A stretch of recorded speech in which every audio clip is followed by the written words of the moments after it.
Good morning. Good morning. How the devil are you doing this fine day? Good morning to Jim Turner, who I can see over in the chat. Where are we? There he is. There's Jim. Who do we have there? Mick Norton watching on YouTube this morning. I don't know if that means that LinkedIn has gone down yet again. Who the hell knows? Dan Cullen is in the house. Good morning to Dan. Good morning to everyone watching over on Instagram. Yes, bit of a throwback today. Gary asked last week if I still had the old hat. I do have the old hat. Also have the old sunglasses. There is a problem with the old sunglasses, though. Can't see. Can't see a damn thing. Mark Whiting is in the house as well. Let's press Mark's button. Morning, Mark. Let's have a look. Let's press that one there. There we are. And while I'm about it, let's do the others as well. It was Mick Norton as well, wasn't it? Yeah, there we are. So if you'll pardon me just for a second.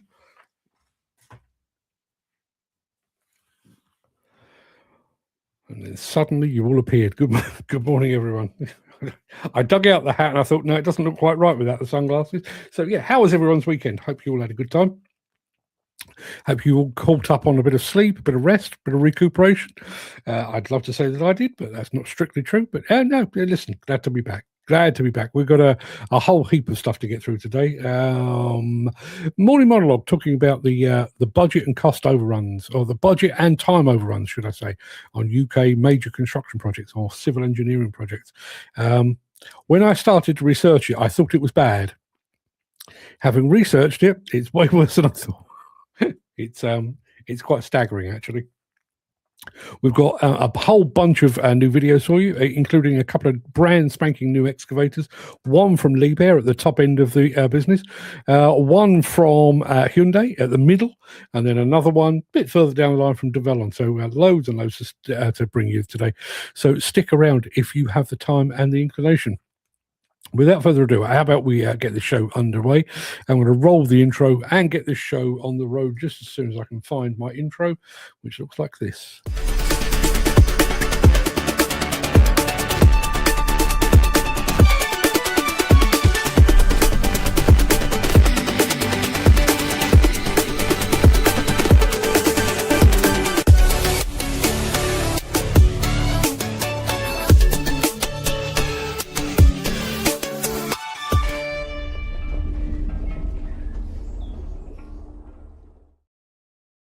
Now, I had a question here from Mr. Muirhead. Will you be meeting up with Al while he's in London? I don't know. I'm editing a video. I was editing a video while I was waiting for the show to start. And I saw that come through and I thought, I must respond because I don't know why he's here. I don't know how long he's here. If I can possibly meet up with Al, I certainly will. I enjoy his company enormously. And I'd like to find out what he got up to while he was at the former Hanamag factory with the fine folks at Komatsu. It was last week or possibly the week before. So I'll drop him a line as soon as the show is over. But good question. And what we got? We got Mercy D. Johnston here in the Mercy J.D. Johnston is here in the house, and Ken Hatter is here as well. Do excuse me. Ken has cloud. We've got sunshine here. It's not particularly warm, but we've got a bit of sunshine here today. Long may it continue. So it is Monday, the 30th of March. Welcome to the Breakfast Show. I am your host, Mark Anthony. You kind of know the rest. In today's show, Komatsu lifts the lid on its latest ADT. Liebherr's R9100 gets a next generation upgrade, where it's a generation 8 upgrade, actually. Hyundai rolls out the new HX800, the extra large excavator.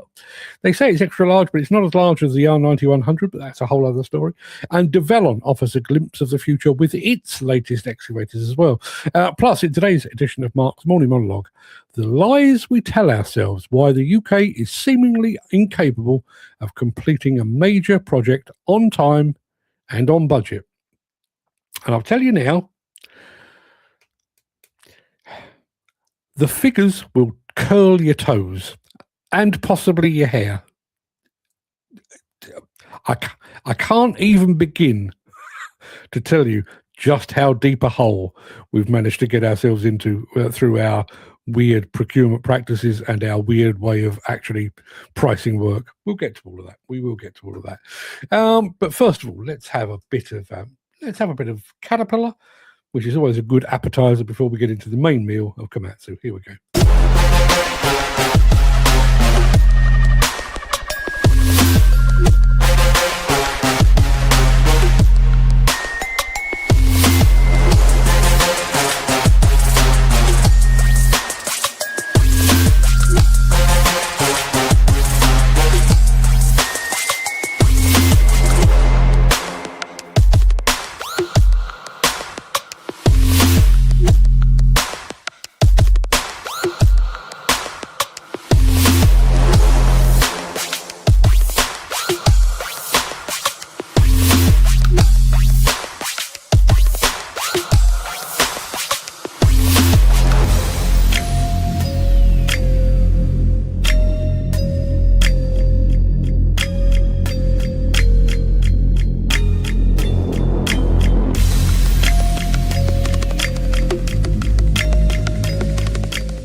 Right, we'll get to Komatsu in just a moment. This from Ken, though, says, I saw the access roads to Sizewell C Power Station on the weekend. Yeah, you were on your travels. I saw you went to, was it Lionel Whitnell's place as well? I think I saw that on Facebook.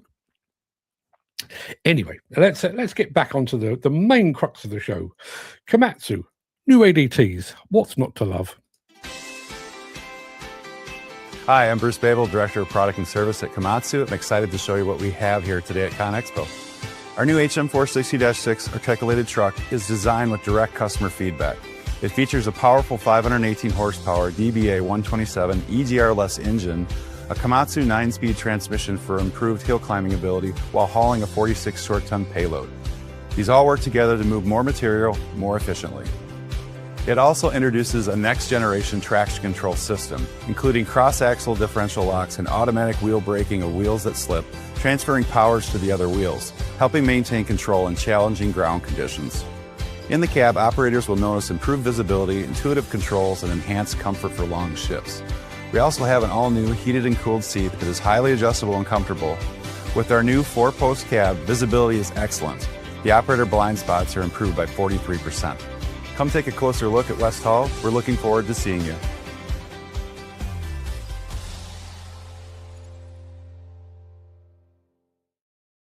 Yeah, I did do a walk around. I do need to edit those walk arounds, actually. I did a walk around of that and a whole bunch of other stuff on the Komatsu stand. As I say, I do need to edit those. They're quite long. They're like 15 minutes a piece. Are you, Gary, there's the answer. Are you still going through the hours and hours of footage from Con Expo? Yeah, I am. In actual fact, I mean, Fred's been doing most of the editing because all the paid work was over that one, on that side of things. So he's been doing the front line of it. But I think I did 4 or possibly 5 walkarounds of the various halls, the various outdoor areas. And as I say, they're 10, 12, 15 minutes each. And they're going to take quite a bit of editing. I'm going to put some music to them, chop out all the bits where I trip over and walk into people and stuff, and I'll be bringing those to you in the not too distant future. Keep an eye out for it. As Ken Hatcher says, the show was massive. It really was massive. It's not Bauer. I mean, Bauer is, I don't know how many times the size, but man alive, it was a lot. And I think one of the things that kind of fools you with Con Expo is the fact that it's, whereas Bauer is, you can kind of walk from one outdoor area through the hall, another outdoor area through a hall to a hall. It's all kind of linked. With Con Expo, it's kind of dotted about the place. So you've got the West Hall and the North Hall and the Central Hall, but you've got the diamond lot, the silver lot, the platinum lot, I think it is, and they're all in different places. And with some of them, I mean, I use the loop system, the Tesla loop under the ground to get to some. But we also spent time where we would literally travel to one hall, just do that hall for the day and not see anything else. So it's quite, it can fool you very easily. It's like, well, it's quite big. Actually, there's a whole lot more that you probably haven't seen. So keep an eye out. Hopefully I'll get to some of these walk-arounds. I may try and do one for tomorrow or the day after. Keep an eye out for that. Some nice machines, but the ADT don't stand out for me. Looks out of place. Well, I personally, I don't actually think, and somebody may be able to advise me differently, I don't actually think that Komatsu make a bad machine. I'm sure somebody somewhere would have had a bad experience, but for the life of me, I can't think of a machine that out of the Komatsu range that I wouldn't necessarily have. If anyone knows differently, let us know. We're going quite big in a moment with the R9100 from Liebherr. Stick around. If you are enjoying this episode, please consider supporting the show. You can leave us a tip at buymeacoffee.com/demolition news. Yeah, I've already teed it up. This is it. We've got 2 films on this, actually. We've got one which is kind of the introduction. We've got another one tomorrow of the machine in action. But this is the Generation 8 R9100 from Liebherr.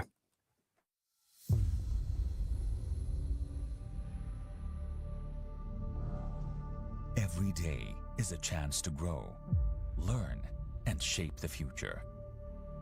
With this mindset, we've developed the latest generation of our 100-ton mining excavator, the Liebherr R9100 G8.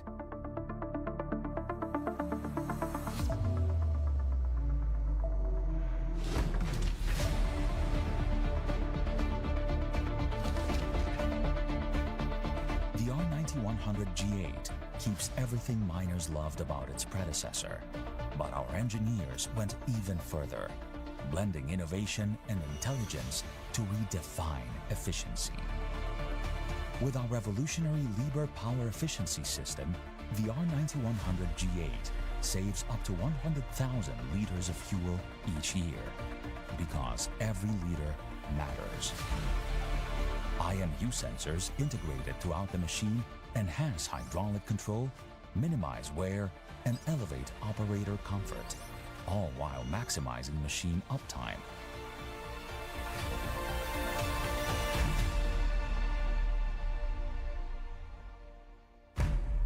In our commitment to continuous improvement, we reimagined the lubrication system, making it more reliable, easier to maintain, and smarter in every way. Experience 360-degree views with 0 blind spots from the operator's seat, with the addition of our optional Skyview vision system and its 4 integrated cameras, optimizing safety for the entire job site.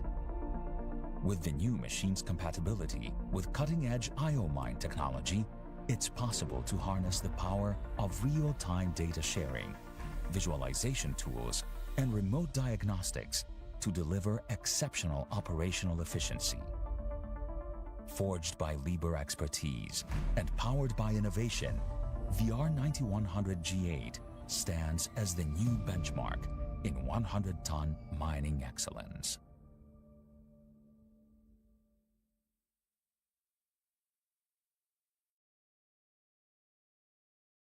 Yeah, as Dan says, wow, cool. I agree. Gary Muirhead says, looks sexy in white. Really does. There's just one thing I would ask, Liebherr, if you happen to be watching this, let me ask you this: please make a demolition version of that, or better still, Marco Larini, if you happen to be watching, make a demolition version of that, would you? Andy Darvell says Liebherrs are just sexy. I can't argue. I don't know whether it's the paint job or the fact that you know that under the skin it is an absolutely elite machine.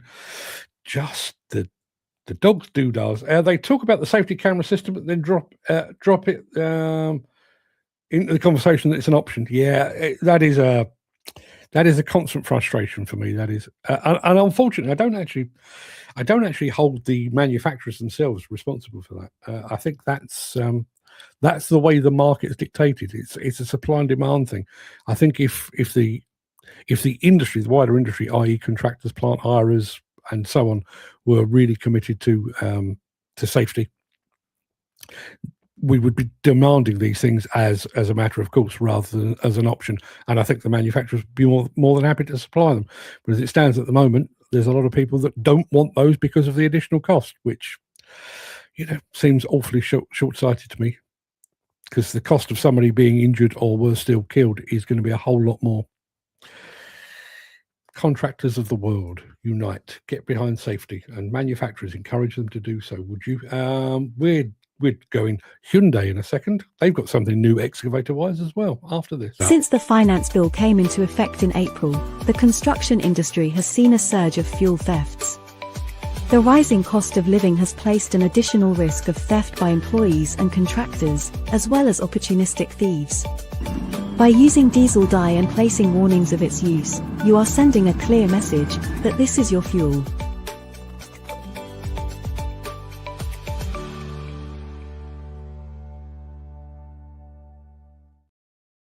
Okay, so we've just seen the 100-ton 9100 from Liebherr, which is big.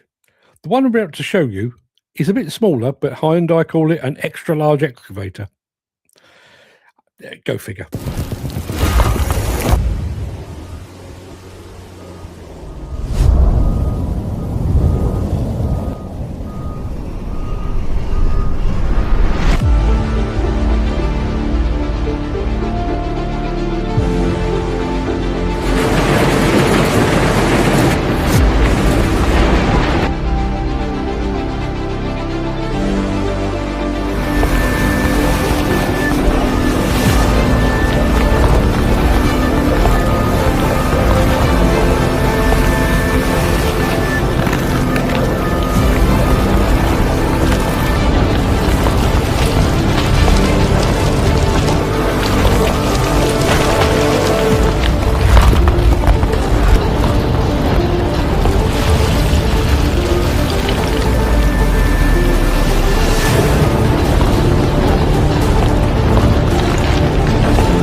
building a comfortable tomorrow.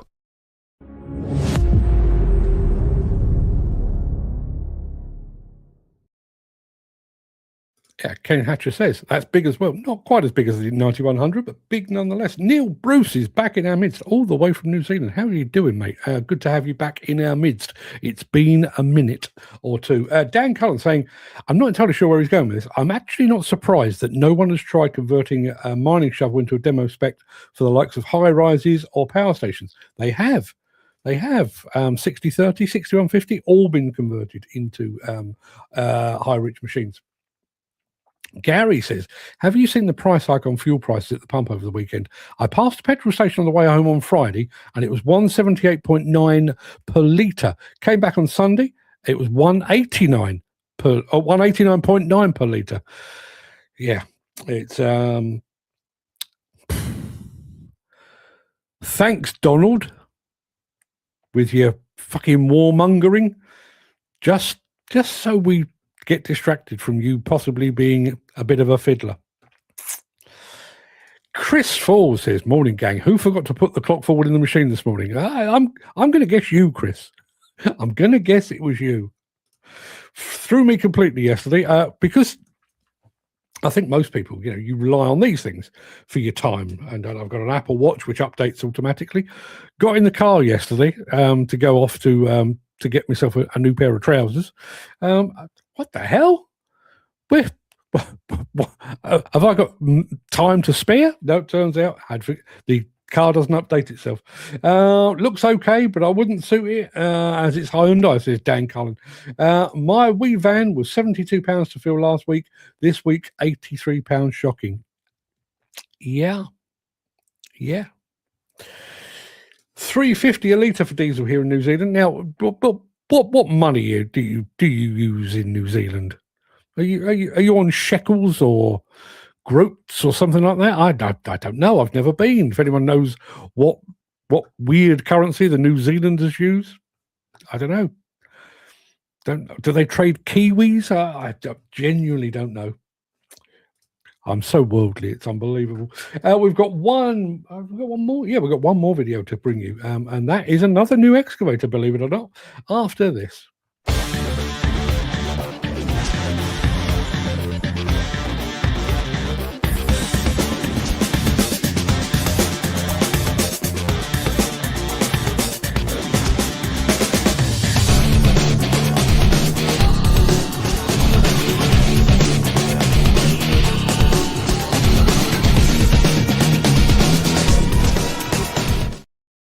Yeah, we brought you a very short version of this in the run-up to ConExpo. There's a slightly longer version now from Develon, which shows their direction of travel with all things excavator. I think they've done a really good job on this video. Take a look.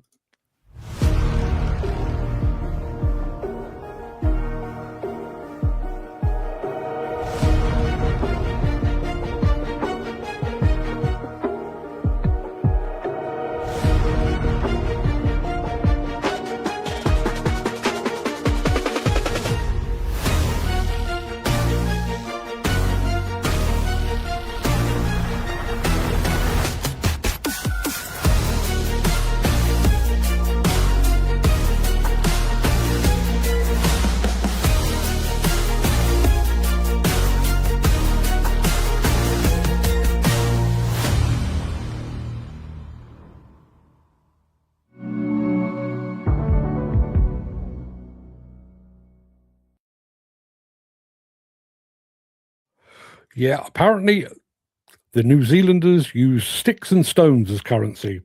Not seriously, they use the Kiwi dollar. Here we are. What is a Kiwi dollar worth? What is $3.50 a litre in UK terms? The same? Less? More?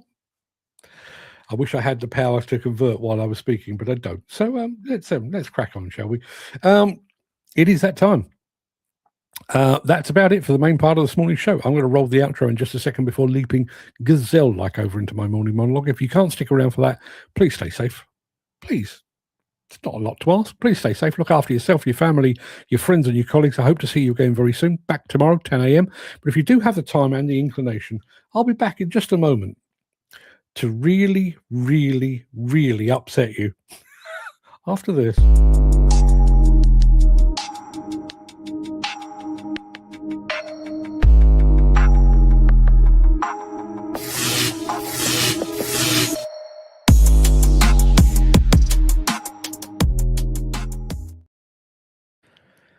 Imagine, if you will, that you've decided to reclaim your driveway from the encroaching weeds. You invite 3 local contractors to quote for the job. The first, a cheery chap in a high-vis vest, quotes you £2,000. The second, slightly more professional, asks for £2,500. The third, who arrives in a brand new Mercedes, wants £3,000 to do the same job. Now, you want a good job, but you're also not a mug, so you opt for the middle ground, the £2,500 one. You expect, quite reasonably, that for the sum of £2,500, you'll receive a paved driveway within the agreed timescale. If that contractor then casually remarked, right, that'll be £5,000 and I won't be done for another 6 months, you wouldn't reach for your checkbook. You'd call for a solicitor. There'd be outrage. Local Facebook groups would be ablaze, and the contractor's name would be dragged through the mud and quite possibly through the courts. Yet the moment the client is the British government, this basic logic of commerce is set on fire and tossed out the window. In the world of UK mega projects, a quote isn't a commitment, it's a polite suggestion, a fairy tale that we all agree to believe in just long enough to get the first spade in the ground. And to understand the sheer scale of this institutionalised madness, let's take a look at the current state of our most prestigious money pits as of March 2026. When HS2 was first touted in 2012, the price tag was a relatively modest £32.7 billion. By the time we reached the Great Reset of early 2026, the cost of the surviving London to Birmingham section alone had spiralled towards £66 billion in 2019 prices, with the total project spend, including the billions literally thrown away on the cancelled northern legs, exceeding £100 billion. Just to reiterate, the original price, 32.7, the expected price, £100 billion. We've spent £43.6 billion just to get to this point. And for that money, we could have bought every citizen in Birmingham a small fleet of luxury cars. Instead, the government is currently mulling over whether to make the train slower just to save a bit on the electricity bill. And that's like buying a Ferrari and then asking the dealer to replace the engine with one from a lawnmower because you can't afford the petrol. Now, HS2 is bad, but it's not alone, and it's not the worst. Hinkley Point C. In 2016, the agreed price was £18 billion. As of this month, EDF has raised the estimate to £35 million in 2015 prices, which in today's money is actually closer to £48 billion. The completion date, originally 2025, has drifted to 2030 or 2031. The complexity of the fitting out stage has reportedly baffled engineers, proving once again that in British construction, we're world leaders at underestimating the plumbing. The restoration of the Palace of Westminster was estimated to cost £3.9 billion back in 2014. MPs are now suggesting that the final cost will be closer to £39 billion. The 2010 budget for the Crossrail project was £14.8 billion. The final cost was £19.1 billion. And as of right now, the Greater London Authority is still carrying roughly £3.9 billion in residual debt on that project. But for sheer unadulterated bureaucratic absurdity, nothing, I mean nothing, beats the Lower Thames crossing. This project has managed to spend £300 million on planning alone. To achieve that feat, National Highways submitted a planning application consisting of 350,000 pages. To put that into perspective, that's roughly 250 times the length of the Bible. That planning costs more than most countries spend on entire motorways.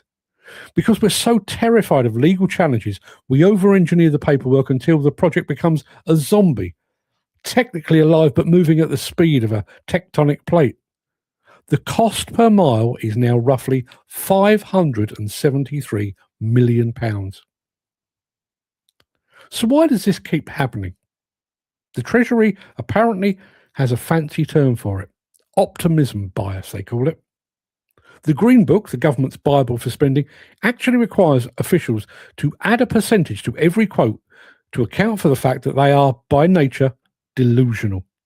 They might add 44% or even 66% to a budget, effectively saying, we know this contractor is lying to us, so let's lie to ourselves by a slightly larger amount. But here's the kicker. The industry knows that. The contractors know the government has a buffer, so they submit suicide bids, prices so low they couldn't possibly cover the work just to win the contract. And then once they've got the contract and the project is signed off, they start the variation order dance. Oh, we spotted a bat. That's 6 months of delay. Or the soil is slightly damp. We'll need another £1 billion for pumps. If you know your builder is going to double the price, and the builder knows you know, then the initial agreed price is a lie. It's a theatrical performance designed to satisfy a parliamentary committee that wants to hear a sensible number, even if that number is utterly meaningless. In early 2026, the Treasury reframed the Green Book to try and fix this, moving toward reference class forecasting. This is essentially the government admitting we can't trust our own estimates, so we'll just have to look at how much we messed up last time and assume we'll do it again. It's a damning indictment of an industry where the term fixed price means anything but, and on time is like an inside joke. If the man paving your driveway tried this, you would be rightly outraged. When the government allows it to happen, we just call it strategic infrastructure investment and hand over the next £10 billion. And the tragedy isn't just the wasted money or the fact that it's the British public that ends up footing the bill for this gross mismanagement. It's the fact that after spending £100 billion on a train line and £48 billion on a power station, we're still no closer to enjoying additional electrical power, and our journey from London to Birmingham is set to be just as slow as it ever was. Just to reiterate, that's our money we're talking about there. It's not coming out the King's pocket. It's not coming out of Keir Starmer's back pocket. It's coming out of our pocket. I've just got to adjust my screen slightly because I probably want to refer back to this. It's all just gone out of kilter. Bear with me 1 second. Yeah, that's a bit better. There we are. So yes, let me go over to the chat, see what you're all saying over there. Going back to Dan Cullen saying they have nice kit development. Yeah, $1 New Zealand dollar is around 45 cents. It's around 43p here in the UK. There's nothing mega about UK projects. They're a joke. Oh, fuck it. They're a fucking joke, says Jim. Yeah, they are. 100 Kiwi dollars, around £43.33. Thank you very much indeed. Wow, that is an unbelievable waste of money for a project that would cost quarter of that elsewhere. Yeah. I mean, just some of the figures there. And I realise there are adjustments in there and stuff like that. But just this one, okay? Now, I have my personal feelings on MPs, mostly not positive on MPs. I realise they need to meet somewhere and they need to do the business of running the country. And listen, I've been in the Palace of Westminster three or four times, and it's magnificent, you know, as a seat of government, and you know, it's something that makes you proud to be British and all that kind of stuff. But the restoration of the Palace of Westminster was originally set to be £3.9 billion. We're talking lots of zeros, billions. That's 9 zeros, just to save you looking it up. It's going to actually cost 10 times that amount. So add a zero. £39 billion. Now, I'm all for retaining a building as historic as the Palace of Westminster. But imagine if we decided to build a new headquarters for the British government, somewhere modern, well connected, with good transport links. So maybe you'd put it in Birmingham, maybe. You'd make it super high tech, super environmental, super comfortable, super proud to be part of it. 100 mil? 150, even 200 million. But no, 39 billion pounds. 39 billion pounds. Mick Norton says the HS2 overspend and delay is in part due to political interference and geology complexities. But we must ask ourselves this question in 2026. Can British civil engineering cut the mustard? I've got an array of answers on that. I think the UK has some very, very good, in fact, world-leading civil engineers. They could export their skills and their talents pretty much anywhere in the world. We are, I think, our engineers, the guys that are actually hands-on with these projects, are as good, if not better, than most of the rest of the world.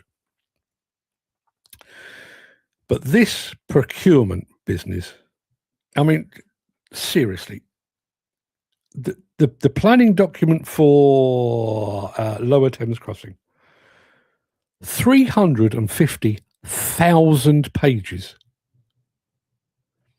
If I bear with me.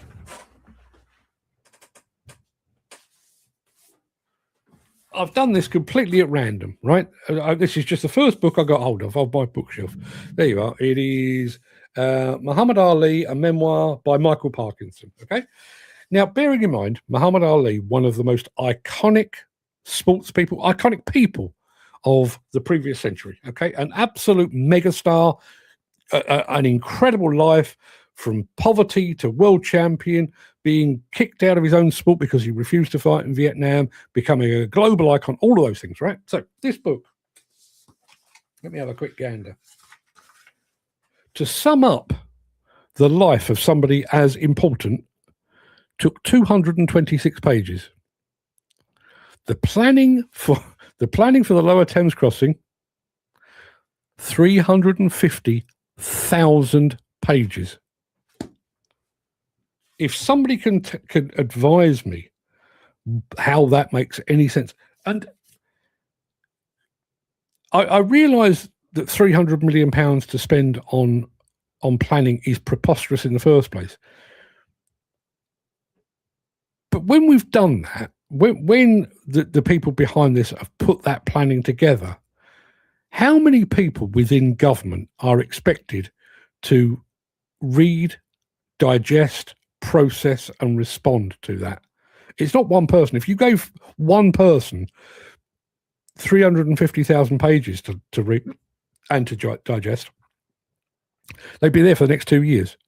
So you've made a millstone out of the planning, which you've now put around the neck of somebody else, for them to then come back and say, well, yeah, we agree with 349,000 pages, but then we've got a problem on page 765. How does that make any sense whatsoever? And all of it is to tick boxes. We've considered the possible presence of the lesser spotted newt, or the long-nosed vole. I'm making these animals up in case you can't tell, or there might be a bat somewhere on the route of the Lower Thames Crossing. What are we actually doing here? And going back to this notion of the contractor lying to the government, and the government knowing that they're lying, so they invent their own lie that is slightly worse. I mean, I don't play cards, and I certainly don't play poker. But imagine there's 5 of you sat around playing poker, and you're all bluffing, and you all know you're bluffing. Surely at that point the bluff is meaningless. What at that point is the point? Would we not be better off rather than having these secretly open-ended negotiations, how much to build this stretch of motorway? £100 million. Okay, well, I tell you what, Mr. Contractor, we'll call it 120 million because we know you're a fucking liar. We'll call it 120 million, but we will not give you a cent more. We don't care about voles or bats or egrets or crocodiles. We don't care about damp soil, dry soil, inclement weather. We don't give two fucks about any of that. We don't even care if wild monkeys spring up on your project. We're going to give you 120 million quid and not a bean more. Take it or leave it. Instead of which, 100 million, you say? Yeah, that sounds fair enough. How much is it really going to cost? Well, 500 million, and it's going to take twice as long as we originally said. Well, that seems fair enough. What are we doing? If you were the buyer for, let's use our part of the industry as an example. Gary, let's think about your company, right? Your company buys Volvo excavators. If Volvo said your next excavator is going to be 125 grand and we can get it to you within 2 weeks, and they delivered the machine 6 months later and said that's 500 grand, your boss would be well in his rights to tell the guy delivering it to piss off and poke it. If if he accepted it, if your boss accepted that, a four-fold increase in price and a huge delay, your managing director would be well within his rights to go to your procurement department and say, you, my friend, are clearly not up to the job. Get your coat and leave. But when it comes to government, I'll be fine. It'll be fine. And where is that money coming from? If we weren't spending all of this money on ridiculously overly expensive, overrun projects, what would our National Health Service look like? Would we be able to heat the homes of old people? Would we have less homeless people on the streets? My inclination is to believe, yes, we possibly could. Instead of which, we are just, pardon my French, pissing money up the wall. Let's go back to here. The journey from London to Birmingham will only be 10 minutes. A joke and a waste. Yeah. I mean, originally, when I first, I was there on the day that they were given royal assent. I was actually up in Westminster on the day they were given royal assent. And they were very, very keen to point out that the main purpose of the HS2, the whole thing, not just the London to Birmingham bit, I realise the rest of it's been cancelled now, but the whole idea of it was not really about speed. It was about future capacity. That was the main aim. The bit of additional speed would have been nice, granted, but the main idea was capacity. We shelved the Leeds bit. We completely killed the Leeds bit, the Manchester bit. We're now going about half as far as we originally intended, having already spunked a load of money planning that bit up north. We've done all of that. And now we're talking about actually, rather than being high speed 2, HS2, would just be Speed 2, which sounds like a sequel to a Keanu Reeves movie. Because it won't be high speed. They're talking about scaling back the speed. So that, we had two possible outcomes or two possible benefits. We were going to get more capacity and we're going to get there faster. We've lost the faster. And we've lost Leeds, and we've lost Manchester. And yet we've still managed to blow all of that money. Why do they think the costs come from? Not sure. Yep, they haven't got a clue about what they're actually doing. No, and I wonder how much of this is like a disconnect between industry and government. There's a slight aside. There's a bit of a growth market in the demolition business of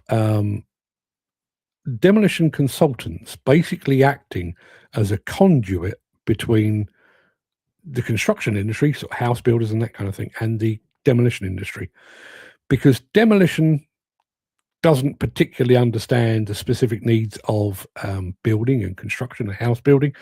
And the construction side, the house building, infrastructure, really do not understand the demolition process. So we've kind of invented a role now for the likes of C&D consultancy to act as the conduit between the two, so that the demolition contractor delivers exactly what the construction company wants, and the construction company can communicate what they want back down the line. So there's a role there.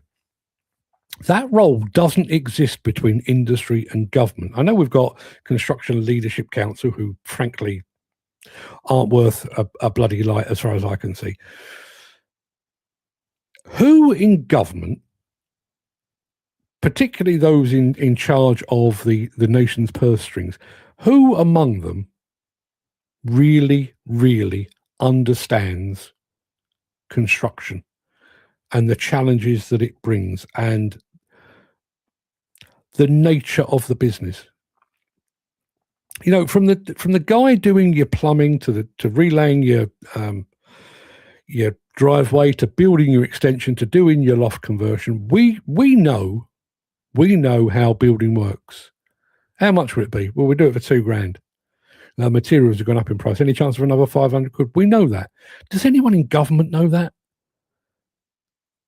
Because they don't seem to. Chris Ford says 350,000 pages. You can bury some crap in that. Yeah. And again, I mean, I think part of it is burying crap. Part of it is burying crap that somebody somewhere might ask a question about. Have you made a contingency for escaping tigers? Oh, no, we hadn't thought of that. Oh, back to planning. You know, I think that's part of it. But I also wonder, you know, is anyone genuinely going to read 350,000 pages? Even with the use of ChatGPT, are you going to read that? So when you get into the real muck and nettles of a job, and you come back and say, actually, we told you it was going to be £1 billion a mile, it's going to be 2 billion. Well, why? Well, if you look in page 349,000, clause 765, you'll see that we allowed a contingency for the managing director felt like it, and you've signed off on that. The hell? Gary says it just seems to be the norm. We've accepted that every big project will always overrun in cost and time. Yeah. Yeah. I mean, to the point now, and I don't mean it specifically for just general construction jobs. I mean, if somebody's going to build a tower block and they say it's 100 million, it'll go there or thereabouts. Guaranteed it will overrun on time and budget, but it won't be to this degree. But as an industry, or certainly my side of the world, the media side, you know, we announce, you know, the government's given the go ahead for a new runway at Heathrow Airport, and it's going to cost 50. I'm doing these off the top of my head. It's going to cost £15 billion. Why are you reporting that? Because you know, the government knows, the contractor knows, and we all know that £15 billion is made up. It's think of a number, halve it, tell the government that, and then as soon as we get our boots on the ground on site, oh, look, you know, the wind is in a southeasterly direction. The moon wasn't full on the day that we start. Any number of excuses to just drive the price up to where it should have been in the first place. And I think that lies at the heart of this. You know, we do the reverse of haggling. If you've ever been to any Middle Eastern countries, you know, I've done it in Turkey, Morocco, Egypt, and so on. You know, you spot yourself a nice leather bag or a pair of shoes, and you say to mate, he sat on the ground there, how much for these shoes, pal? And he says, oh, it's £100. And you say, I'll give you 20. And he says, no, it's £80. Yeah, I'll give you 30. And you eventually end up giving him 45 quid. He's happy, you're happy. We do the reverse of that.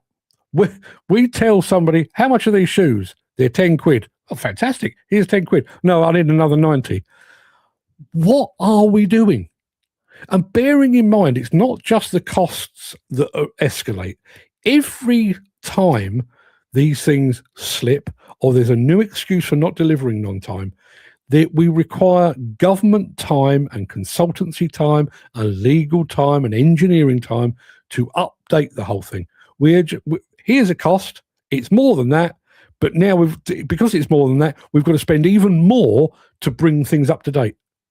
It's a complete nonsense.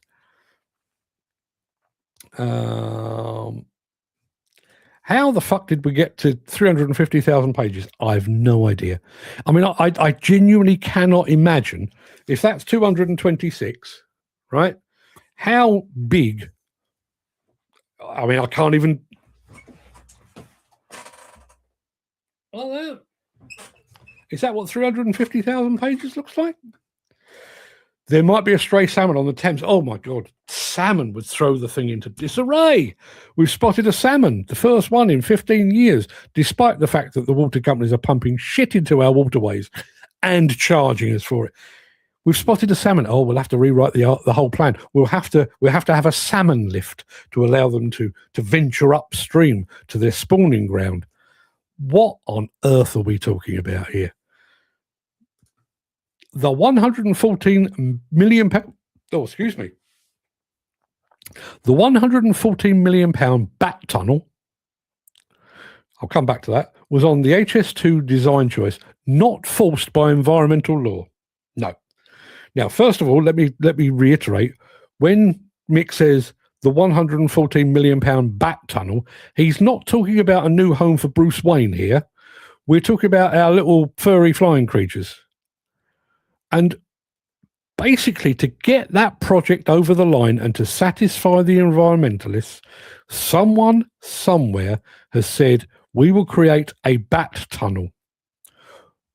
Whether or not the bats know how to use a tunnel, frankly, is neither here nor there. But we're gonna create a bat tunnel. Oh, that seems reasonable. You know, we don't want to hurt our furry flying friends. How much is that going to be? Oh, 114 million pounds. How many homes could you build for that? How many schools? Probably get a new hospital for that. But no, we're going to spend it on bats. I promise, I'm saying this as an animal lover, and I particularly like bats. It improves my evening when I spot a bat flitting about the place. But 114 million pounds? Really? I mean, what is it? Do they arrive at one end of the tunnel, jump into a chauffeur-driven Tesla, and are escorted to the other end safely and given a manicure on the way? What the fuck are we talking about here? Dan says, very true. What would the UK be like if they actually had a set of balls? It's not actually speed, it's just a train route. Yeah. And you know full well, here's the other thing, you know, bearing in mind that it is the public purse, i.e., our tax money, our tax pounds and shillings. Sorry, I've just caught up in my cables here. we have funded that. When HS2 finally opens, I guarantee it will be more expensive than the regular train line. So you've already funded it, but now you're going to have to fund it even more because the government allowed. The contractor took the piss, or the joint venture contractors took the piss, and the government allowed them to do so, knowing full well that you will pay more for it. Jim Turner says, lost all that, but gained a load of development land at a fraction of what it would have cost them. Selling off the development will help to finance the huge overspend of public money. We won't see it back, though, will we? We really won't. There is no communication between the government and this industry. Not one of those twats have a clue whatsoever. And I bet there's some fancy words in that 350,000 pages. Yeah, I bet. But I mean, again, you know, even setting aside the money, which I'm finding hard to do because my mind boggles at billions of overspend. But even setting that aside, of those 350,000 pages, how many relate to the actual fundamentals, the engineering of the project, and how many are actually driven by don't forget bats, don't forget newts, don't forget diversity and inclusion, don't forget the environment, don't the things that we need to be seen to be saying, Not the things that we're going to do, but the things we need to be seen to be doing and saying. I reckon it's more than half. I reckon more than half of that 350,000 pages has basically got nothing to do with the project itself whatsoever. It's just they might mention beavers. I'm running out of random animals. They might mention beavers, so make sure we've got the beaver clause in there. Mike Wolf, who comes from this world originally. My experience back in the distant past, working as an engineer for technology for the Ministry of Defence, showed me UK government procurement practices were hugely expensive and inefficient in that sector too. As I say, the voice of experience, but also stating the bleeding obvious. Clearly, there is something fundamentally wrong with our procurement processes. I mean, when was the last time? I don't actually have an answer to this, but when was the last time that we put out a tender? The government put out a tender for, I don't know, a stretch of railway, stretch of road, a new prison, a bridge, a tunnel, a major project. When was the last time they put out a bid or put out a tender, received the bids, and then went back to the market and said, you're having a fucking laugh, guys. If you want to be part of this, go away and have a rethink, because you are quite clearly taking the piss. When did that last happen? Has it ever happened? Dan says it's ridiculous how these costs start and then it rises as the months go on, but the operator and the men on the ground don't benefit. You're expected to work for a minimum possible. Yeah. Oh, yeah. No. It's not passed down the line. No. The government pays through the nose. You earn as little as is humanly possible, but the bit in the middle, they're doing okay. With their bat clauses and their bat tunnels. What happens to the bats that avoid the tunnel? See, they have to go the long way round.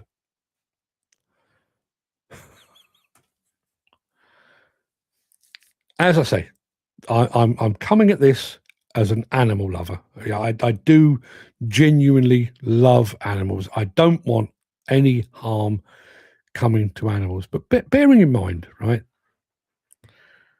the bats have been here for millions of years. We've built houses for thousands and thousands of years. We've built skyscrapers for 100 plus years. We've built roads, and we've built railways, and we've built tunnels. If I go out of my house this evening, now bearing in mind I'm on the outskirts of London, it's quite busy, a lot of traffic, lots of houses, lots of people. If I went out of here this evening and could be bothered to do so, I'd give it probably 10 minutes before I spotted a bat. If I went over I've got a country park nearby. If I went over there, have a look up, I'd probably spot half a dozen bats. The bats have kind of rolled with the punches of our gradual takeover of the land, as have newts and spiders and snakes and beavers. Nature is quite good at adapting. Do they really need a tunnel?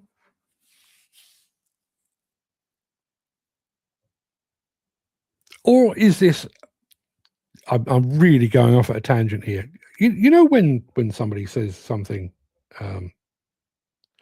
that may be construed as racist or sexist on the TV? Have you ever noticed that those expressing the greatest outrage are really the race that may have been offended or the gender that may have been offended?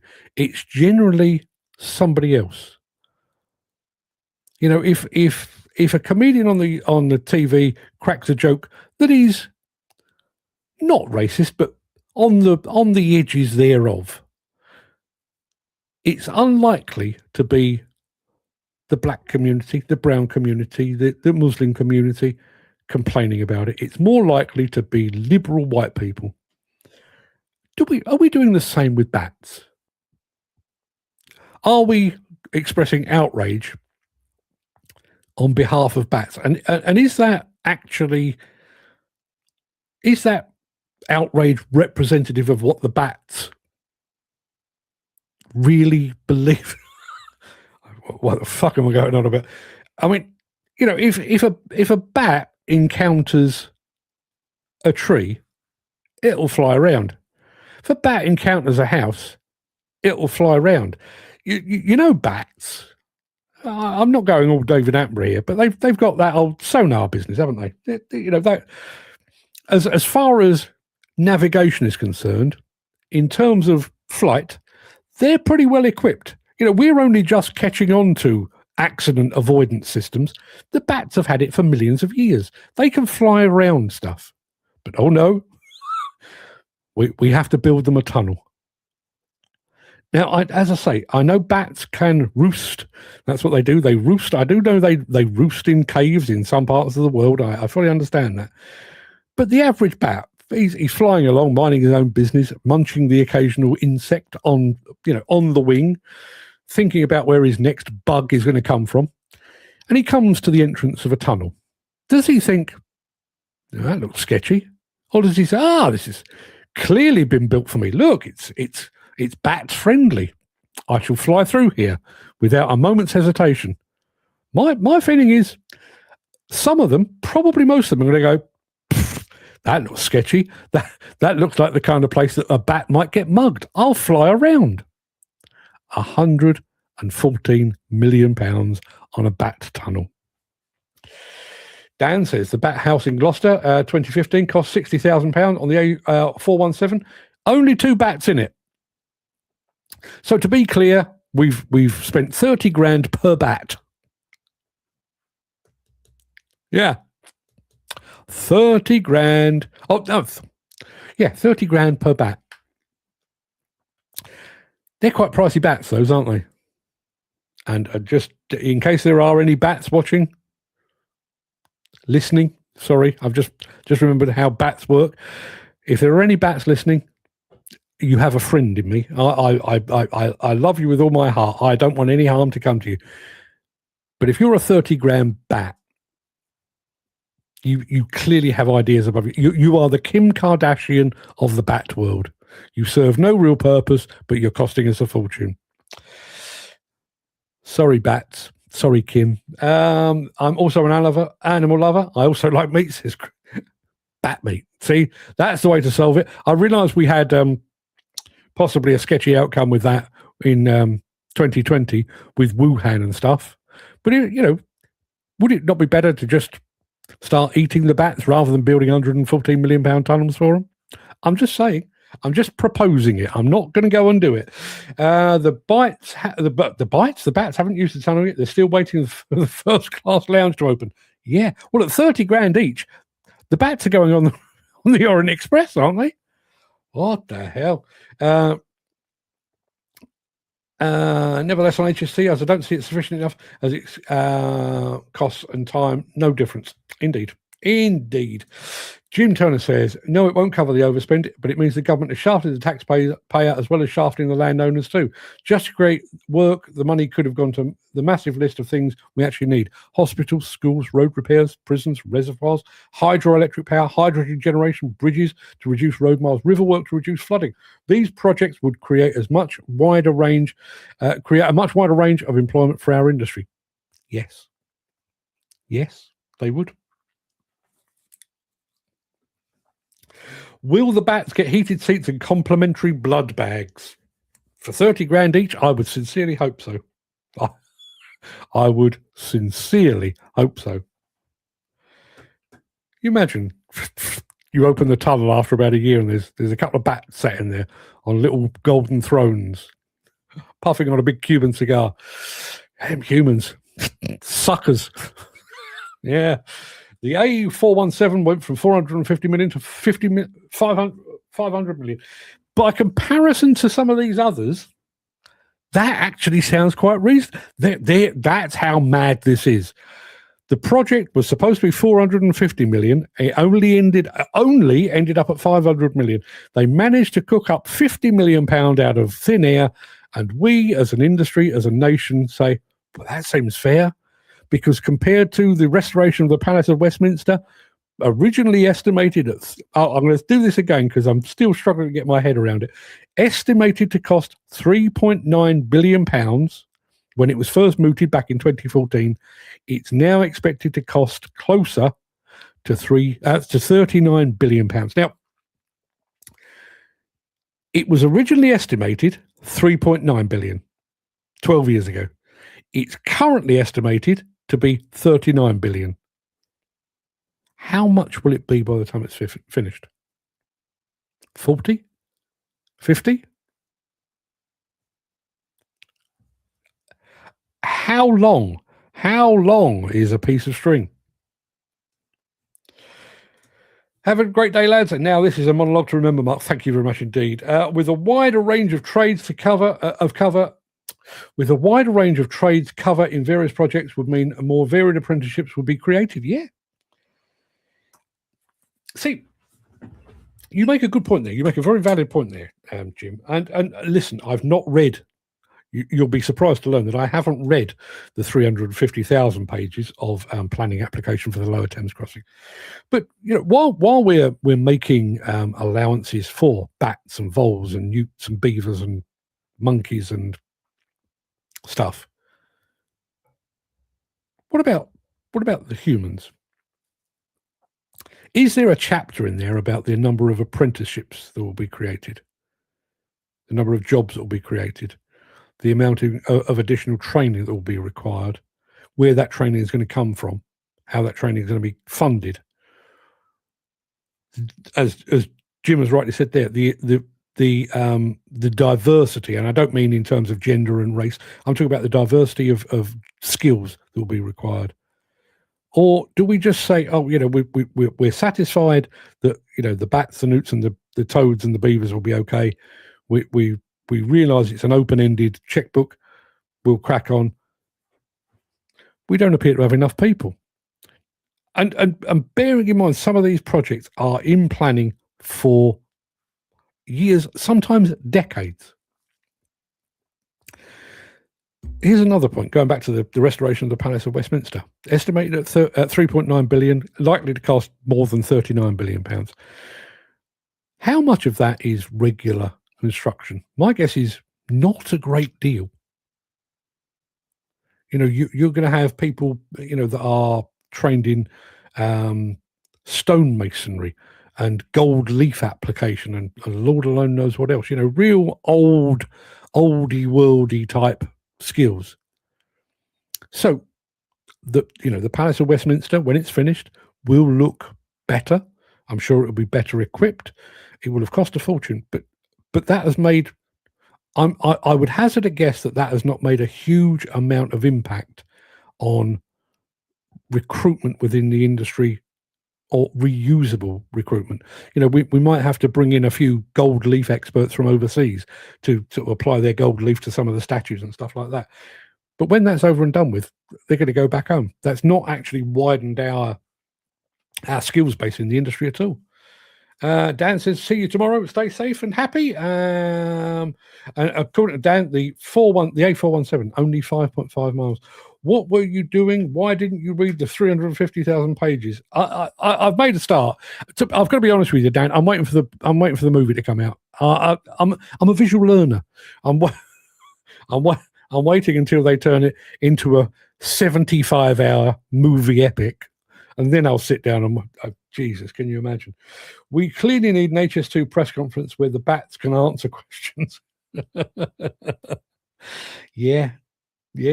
Well, I mean, they would hear the questions. What's that you say? Squeak, squeak, squeak. Yeah. Imagine, says Jim Turner, imagine if the government were clever enough to do all these various projects, and on each of these projects have a pop-up apprenticeship college. Apprentices could start green and be fully trained, qualified on the same project. Imagine a utopian world where Jim Turner is in charge of construction in the UK. Got a new project? Fine, that'll be a new school then, as part of the project. And never mind your allowances for bats. Make an allowance for training the next generation.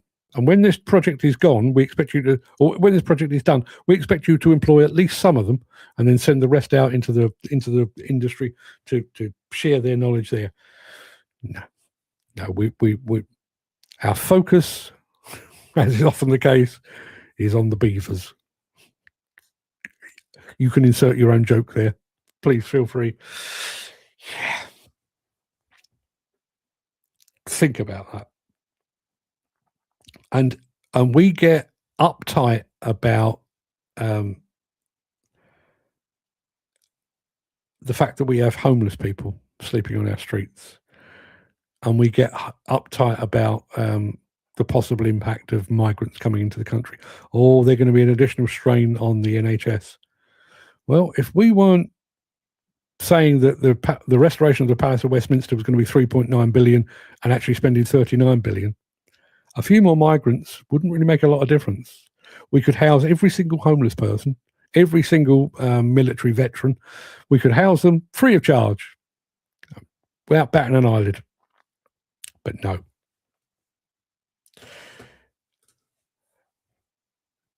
I wonder if the bats are thinking, why can't humans ever finish a project? Or are there currently bats queued on both sides? They're queued on both sides of the planned route for HS2, looking at it going, I wish they'd hurry up with this tunnel. I've got shopping to do. I haven't seen me cousin in 2 years. He's on the other side. But without the tunnel, or do you think they just go, oh, we'll fly like we always have? That won't make any difference. Maybe we'll fly a little bit higher just in case train comes along. But by and large, I think bats will figure it out. They've figured out everything else, and they're still here. Is it a shaved beaver, says Dan Cullen. It could well be. That's a new animal on the loose. The hairless beaver. I think that's a really good time to end before we go down even further down a slippery slope. So people, go and have a fantastic day. If you happen upon an MP today, look at them askance, look at them out the corner of your eye, and growl slightly to yourself and say, you can't do procurement, you fucking idiot. What about all the compulsory purchase properties that was purchased for HS2 that will not be used? Who owns them now, and do we have to pay for the maintenance of them? Well, as Jim suggested, all part of a land grab. Yeah. It's in the report. What do you mean you can't remember the page number? Yeah. Can you imagine? I mean, when I read particularly things I want to refer back to, I use those little index tabs. I stick them in a book. That's a quote I might want to go back to, or I need to remember that, because that'll be, I might use that in a morning monologue sometime. And some of the books that I read, I end up with dozens of these tabs. How many index tabs would you use on 350,000 pages? Is it a single book? Is it a single document, or have they split it? Do you have to go through chapters? Yes. Mick Norton says, bats live in caves. They can't possibly understand inflation. I've got to be honest with you, Mick. I'm not entirely sure that we do either. And when I say we, I mean all of us, but particularly the government. I don't think we've got any understanding of it whatsoever. Go and have a good day, people, would you? I'll see you again tomorrow. By which time, the government would have spunked at least another £1 billion on something utterly pointless to keep a bat in the manner to which it's accustomed. See you tomorrow.